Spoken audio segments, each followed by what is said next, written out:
მოგესალმებით მეგობრებო, როგორც ყოველთვის ვიგავთ უკრაინელების აქციაზე ვართ და დღეს რატომღაც გამახსენდა ლესია უკრაინკის სიტყვები მე რომ უკრაინელად არ დავბადებულიყავი, ქართველობას ვისურვებდიო.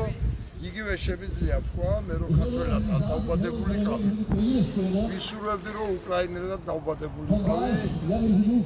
ნამდვილად ებრძოლი ადამიანები არიან და მინდა იმ ქართველებმა კიდევ ვინც რუსეთის მომხრეა და ქართული ოცნების მომხრეა გააცნობიო რომ ერთი რამე ეს ხალხი ამ წუთას თავისი ბავშვების სიცოცხლის ფასად, თავისი მოქალაქეების სიცოცხლის ფასად აჩერებენ რუსეთს რომ არ შემოვიდეს საქართველოში და არ დაიჯეროთ რომ ესაა ბიძინას დამსახურება, არამედ ესაა ამ ადამიანების დამსახურება. აი ამ უკრაინელების დამსახურებაა, რომლებიც იბრძვიან რუსეთის წინააღმდეგ და რომელმაც ძირი გამოუთხარა და შეაზარზარა და მითი რომ თურმე რუსეთი ესაა უძლეველი ქვეყანა, ეს მითი დაანგრია და გააცამდვერა.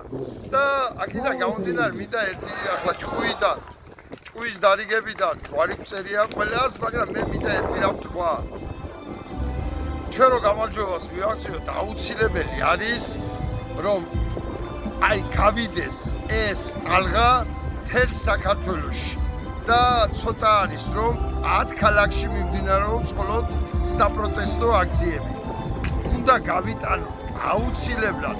აი მე არ ვიცი რა მოუწოდებ მაგ ადამიანებს და ნუ ახლა განცდა იმისი რომ ახლა შენ მაგახარ და მაგიდან ჭკუის დარიგებას თავი დაანებენ, მაინც მინდა რომ ვთქვა.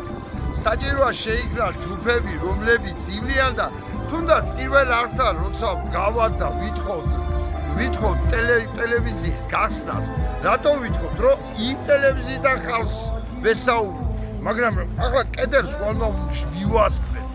რა თქმა უნდა, აქციები იქ უნდა გაგრძელდეს, მაგრამ უნდა შეიქმნას ჯგუფები, რომლებიც დილაობით გავლიან ახლო სოფლებში იქნება ეს თუ შორეულ სოფლებში ჩავდიან, ფეხდახფეხ უნდა მოვიაროთ. ჩვენ და სამწუხაროდ ხელისუფლება მიტო ინარჩუნებს ხელისუფლებას, რომ ჯერ კიდევ ერთი 40%-ამდე მომხრე ყავს. ჩვენ უნდა გამოვაცალოთ ეს მომხრეები და ამიტომ უნდა გავიდეთ რეგიონებში, ვესაუბროთ ადამიანებს, მოვიმხროთ ადამიანები და გავიმარჯვოთ.